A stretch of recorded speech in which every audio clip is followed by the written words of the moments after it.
Marat Safin has been playing for well over a decade and can boast 15 ATP career singles titles.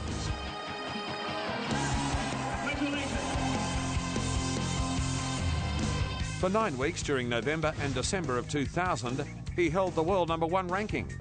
It was the same year that he defeated Pete Sampras to win his first Grand Slam title at the US Open. 5 years later, he also won the Australian Open, after staving off a determined Leighton Hewitt. In 2006, he helped Russia win the Davis Cup title over Argentina by winning the 5th and decisive rubber from Jose Acasuso.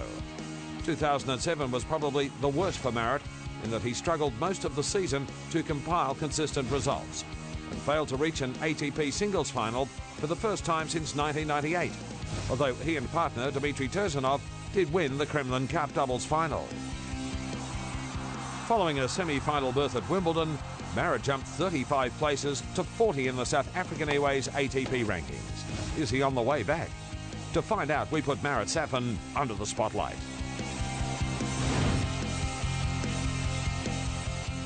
And my goal actually is to come back to top 15. Need to win a couple of matches to get the confidence back, and then everything will come back, hopefully.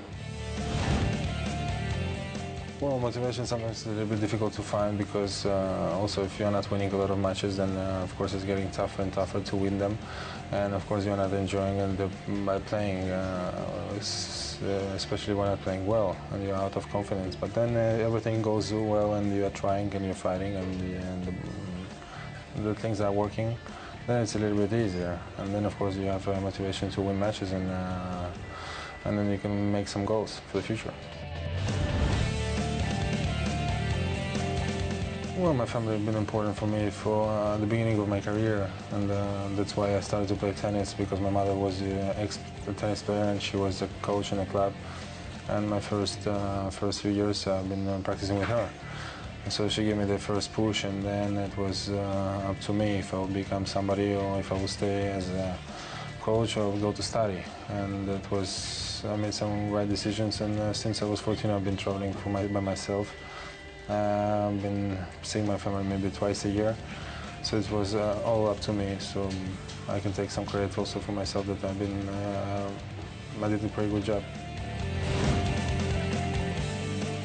I don't think we need any changes, because it's been already like this for a long time. Otherwise, you're gonna lose the touch, because it's everybody grew up on the same rules. So okay, we have a Hawkeye, but I think it's pretty much enough for tennis, because then you cannot develop anything else, because it will break the game somehow.